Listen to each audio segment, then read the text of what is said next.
Hello दोस्तों। तो आज आप सभी लोगों का हमारे इस चैनल पे बहुत बहुत स्वागत है। दोस्तों कैसे हैं आप लोग? उम्मीद करता हूं आप सभी लोग बहुत अच्छे होंगे। तो चलिए आज की इस वीडियो में मैं क्या बताने वाला हूं, सो पहले मैं इंट्रोड्यूस करा देता हूं। दोस्तों मेरा नाम एचिन सिंह है और मैं इस चैनल पे यानी जीनियस मेकर पे इंग्लिश पढ़ाता हूं। अगर आपकी रुचि इंग्लिश सीखने में है तो आप हमारे इस चैनल को सब्सक्राइब कर सकते हैं। कोई जोर जबरदस्ती नहीं है। बहुत सारे लोग तो बहुत प्रेशराइज करने लगते हैं, लेकिन अगर आपको लगता है कि मेरा जो स्टाइल है टीचिंग करने का अगर वो बेहतर लग रहा है तो आप जरूर सब्सक्राइब करें, शेयर करें और लाइक का बटन जरूर दबा दें। तो दोस्तों आज की इस वीडियो में हम आपको जो बताने वाले हैं वो ये है कि जब आप अंग्रेजी बोलते हैं तो बहुत ही फनी लगती है अंग्रेजी आपकी। यानी बहुत सारे ऐसे इंडियंस हैं जो अंग्रेजी बोलते हैं लेकिन उसमें हिंदी के जो शब्द है वो डालते रहते हैं तो बहुत फनी हो जाती है। लेकिन अगर आप ओरिजिनली इंग्लिश बोलना चाहते हैं तो आपको इन सारे शब्दों से अवॉइड करना चाहिए। जैसे आप बात बात बोलते हैं ना ना यानी क्वेश्चन टैग का इस्तेमाल आप कर रहे हैं। बहुत कम लोगों को पता होता है कि ना की अंग्रेजी क्या होती है। तो पता नहीं होने की वजह से वो क्या करते हैं, वे इस तरह से बोलते हैं यू आर कमिंग ना टुमारो, यू आर कमिंग ना टुमारो। इसका मतलब वो कहना चाह रहे हैं कि तुम कल आ रहे हो ना। यू ईट ना फिश या यू ईट फिश ना, यानी तुम मछली खाते हो ना। यू स्पीक इंग्लिश ना, तुम इंग्लिश बोलते हो ना, जो कि बिल्कुल गलत है, सरासर गलत है। तो हमें ना शब्द का इस्तेमाल नहीं करना चाहिए, नहीं तो जो अंग्रेजी बोलने वाले लोग हैं जिनको अच्छी अंग्रेजी आती है वे समझ जाएंगे कि आप एक नेटिव स्पीकर नहीं है बल्कि इंडिया से बिलोंग करते हैं और आप इसीलिए नौ शब्द का इस्तेमाल करते हैं। तो दोस्तों अगर आपको बचना है नौ शब्द से तो सीखना होगा क्वेश्चन टैग। तो क्वेश्चन टैग सीखने के लिए हम लोग आते हैं डायरेक्ट बोर्ड के ऊपर जहां पे हम लोग क्वेश्चन टैग सीखेंगे और आज के बाद नौ नौ नौ शब्दों से बचेंगे। कैसे बचना है आइए हम देखते हैं इस बोर्ड पे। देखिए बिल्कुल आसानी से आज आप सीखने वाले हैं कि आप हिंदी के नौ शब्द का इस्तेमाल जो स्टेटमेंट के अंत में करते हैं उससे छुटकारा कैसे पाना है। तो बिल्कुल सीख पाएंगे आसानी से अगर आप ध्यान से देखते हैं तो चलिए बोर्ड के ऊपर देखिए। सबसे पहली बात क्या है कि pronouns and verbs used in question tags. यहां पर आपको देखना है कि क्वेश्चन टैग्स के अंदर एक उचित प्रोनाउन कौन सा यूज किया जाएगा। ठीक है, तो उसको आपको ध्यान से देखना है। तो फर्स्ट जो है यहां पर लिखा है I, we, you, he, she, it और दे। ये जो प्रोनाउंस है क्वेश्चन टैग में भी सेम ही रहेगा। यदि क्वेश्चन टैग के क्वेश्चन में यानी स्टेटमेंट के अंदर I, we, you, he, she, it और दे का यूज कर दिया गया हो तो आपके क्वेश्चन टैग में भी सेम ही प्रोनाउन का यूज किया जाएगा दोनों जगह। ठीक है, अब आगे हम लोग बढ़ते हैं। नंबर सेकंड में क्या है, सिस्टर, मदर, सरिता, अनीता, ये जो भी है स्त्री यानी एक फेमिनिन जेंडर के कोई भी नाम हो तो वहां पर उसका जो क्वेश्चन टैग होगा उसके अंदर जो प्रोनाउन यूज होगा वो होगा सी का यूज, क्योंकि महिलाओं के लिए सी का यूज किया जाता है अगर वो सिंगुलर है तो माय मदर हो, माय सिस्टर हो, ठीक है, या फिर सरिता हो, गीता हो, अनीता हो, कोई भी जो है लेडी का नाम होना चाहिए तो आपको यूज करना है शी का। ठीक है, अब हम आगे बढ़ते हैं थर्ड नंबर में। इसमें लिखा है somebody, nobody, anybody, everybody, someone, no one, anyone, everyone। someone, no one, anyone, everyone, इन सारे प्रोनाउंस के लिए जो प्रोनाउन का यूज होगा, प्रोनाउन के लिए जो प्रोनाउन का यूज होगा किसके किसके लिए, somebody, nobody, anybody, everybody, anyone, someone, no one, ये सबके लिए दे का यूज किया जाता है। और ध्यान दीजिए वन के लिए वन का यूज किया जाता है। किसके लिए, वन के लिए। वन के लिए प्रोनाउन वन का यूज होगा लेकिन someone, no one, anyone, everyone के लिए प्रोनाउन दे का यूज होगा। ठीक है, तो इसको आपको ध्यान में रखना है। अब आगे बढ़िए, यहां पर है this, that, something, nothing, anything, everything, pen, book या कोई भी निर्जीव चीज का नाम अगर सिंगुलर फॉर्म में है तो सबके लिए जो प्रोनाउन यूज होगा वो होगा इट। तो इसको ध्यान में रखना है कि क्वेश्चन टैग के अंदर इट का प्रयोग किया जाएगा। अब हम लोग आगे बढ़ते हैं देयर। जब किसी सेंटेंस में देयर का प्रयोग किया गया हो तो आप कैसे उसे क्वेश्चन टैग के अंदर लाएंगे। तो ध्यान रखिएगा कि देयर का प्रयोग किया गया है तो या तो आप देयर का यूज कर सकते हैं, आप या तो इसका देयर का यूज कर सकते हैं या फिर आप देयर की जगह कोई उचित प्रोनाउन रख सकते हैं। जैसे देयर इज वाटर है तो इसका उचित प्रोनाउन वाटर के लिए इट भी रख सकते हैं, और नहीं तो आप देयर का भी प्रयोग कर सकते हैं। Any problem? तो मुझे उम्मीद है कि ये कोई प्रॉब्लम आपको नहीं होगी। चलिए आगे हम बढ़ते हैं। तो इतना सारा आप प्रोनाउन सीख चुके हैं। आगे की बात करते हैं हम लोग। अब देखते हैं वर्ब्स। क्वेश्चन टैग के अंदर जो वर्ब्स का इस्तेमाल करते हैं बहुत सोच समझ के इस्तेमाल करना होता है। जैसे क्वेश्चन टैग में अगर स्टेटमेंट अगर अफर्मेटिव है, क्या है, अगर स्टेटमेंट पहले से अफर्मेटिव हो तो क्वेश्चन टैग का इस्तेमाल करते समय जो वर्ब इस्तेमाल होता है वे जो है वे शॉर्ट फॉर्म में इस्तेमाल होता है। किसमें? एब्रिविएटेड फॉर्म में। एब्रिविएटेड मतलब शॉर्ट फॉर्म में वर्ब्स का इस्तेमाल करना चाहिए। किसका किसका एब्रिविएशन?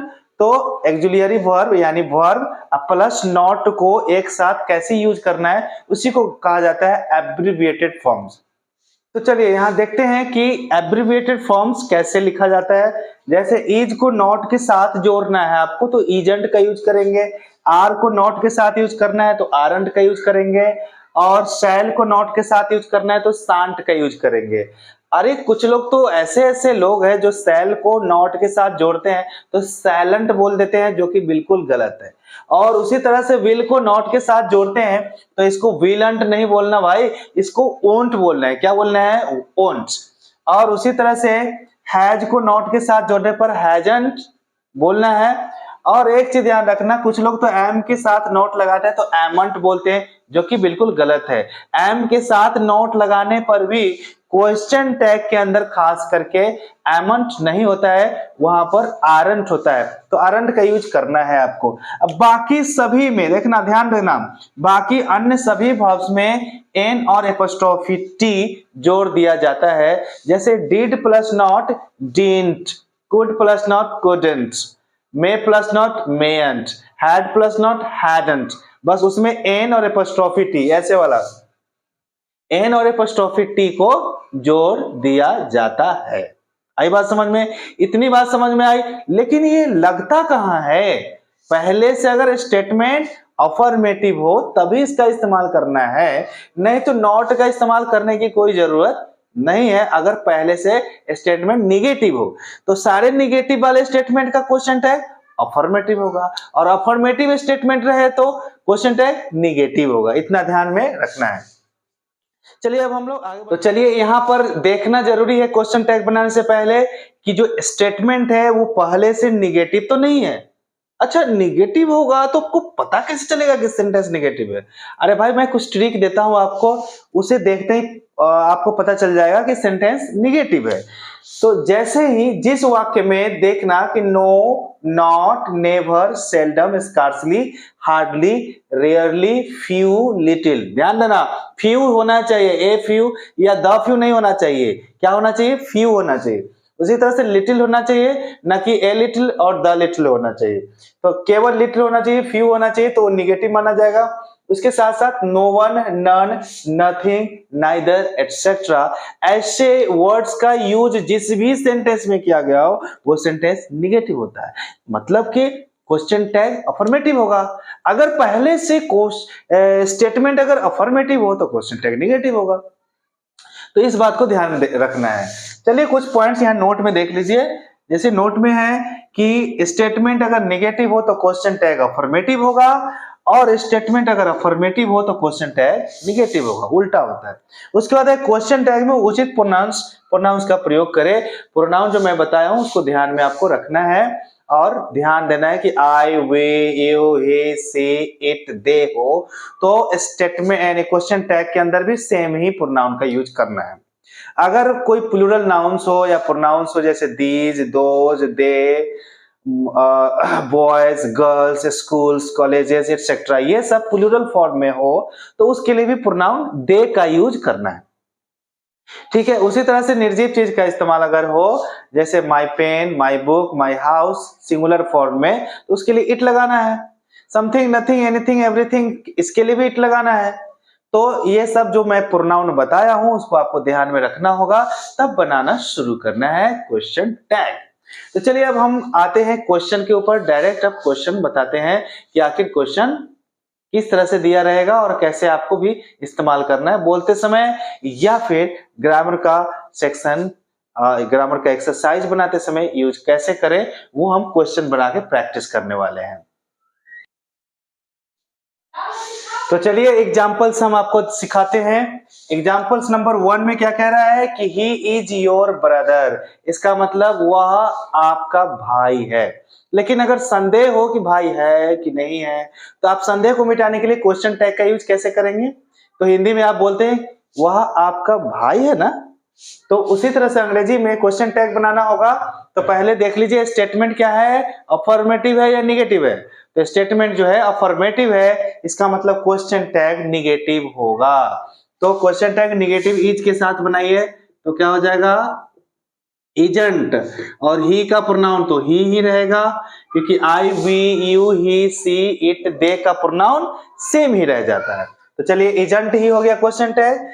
चलो कितना आसान है। उसके बाद सेकेंड नंबर देखिए, सी इज ए टीचर, वह एक शिक्षक है। कैसे बोलेंगे हिंदी में, वह एक शिक्षक है ना, तो इसी को अंग्रेजी में कैसे बोलना है, she is a teacher, isn't she. कोई प्रॉब्लम? No problem. अब सब्जेक्ट क्या है, माई मदर। माई मदर यानी इसका जो प्रोनाउन यूज होगा वो शी का यूज होगा।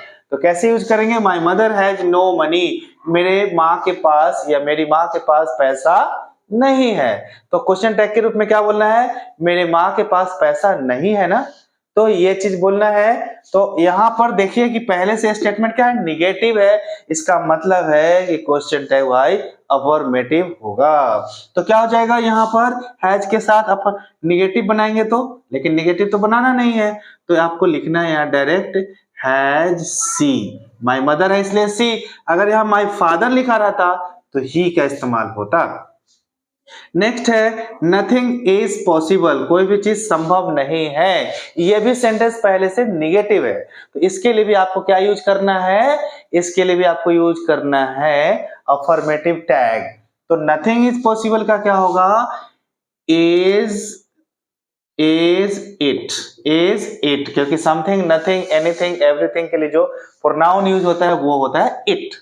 उसके बाद देयर वाला सेंटेंस है देयर इज ए पेन। तो मैंने बताया था कि देयर का प्रोनाउन भी देयर ही लिखना है, या फिर कोई एप्रोप्रिएट आप दूसरा प्रोनाउन भी दे सकते हैं।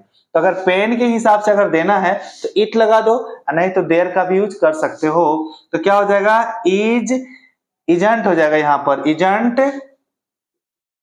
इजंट। अरे टी क्यों लगा रहे हो, टी इसलिए लगा रहे हो क्योंकि ये पहले से अफर्मेटिव था, इसलिए आप निगेटिव बना रहे हो, तो एजेंट में एंड एपोस्ट्रोफी टी लगाना पड़ेगा। तो इजंट देयर लिखिए या इजंट इट लिखिए, इजंट देयर या इजंट इट, आप किसी से भी बना सकते हैं। चलिए अगला नेक्स्ट है 6 नंबर में, आई एम ए टीचर, मैं एक शिक्षक हूं। तो इसे आप बोलिए निगेटिव में बनाएंगे या अफर्मेटिव में, बोलिए। तो आप इसको बनाएंगे निगेटिव में, क्योंकि पहले से क्या है, अफर्मेटिव है। तो इसको निगेटिव बनाएंगे तो क्या हो जाएगा, एमंट तो होगा नहीं, एमंट नहीं होता है, आरंट होता है। तो यहां पर मैं लिख देता हूं आरंट, और प्रोनाउन जो है आई का आई ही यूज होगा। उसके बाद है सी सिंग्स वेल, वह अच्छा गाती है। और क्वेश्चन टैग में यूज करेंगे तो क्या होगा, वह अच्छा गाती है ना, वह अच्छा गाती है ना, ऐसे ही ना बोलना होगा। तो आप अंग्रेजी में कैसे बोलेंगे, सी सिंग्स, और सिंग्स यहाँ भी फिफ्थ है, ध्यान रखना भाई। अगर वर्ब की एक्जुलियरी वर्ब नहीं दिख रहा हो तो देखना, अगर वर्ब की फिफ्थ फॉर्म हो तो उसका एक्जुलियरी वर्ब निश्चित छुपा रहेगा डज, अगर V1 हो तो डू, और V2 होगा तो डिड छुपा रहता है। तो यहाँ पर कौन सा वर्ब छुपा हुआ है, इसके अंदर V5 है, इसलिए डज छुपा हुआ है। तो डज के साथ नॉट लगाएंगे तो क्या होगा, डजंट शी। उसके बाद हम लोग बढ़ते हैं वी हेल्प द पुअर, हम लोग गरीबों को मदद करते हैं। उसी तरह का यहाँ वर्ब है, ये V1 है, V1 है यानी डू छुपा हुआ है, तो डू के साथ नॉट लगाएंगे तो क्या बनेगा, डोंट, डोंट वी।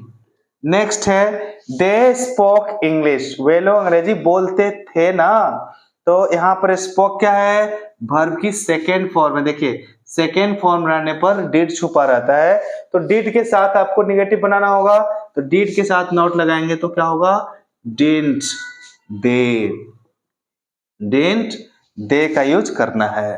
चलिए आगे बढ़ते हैं, आई हैव लिटिल मनी।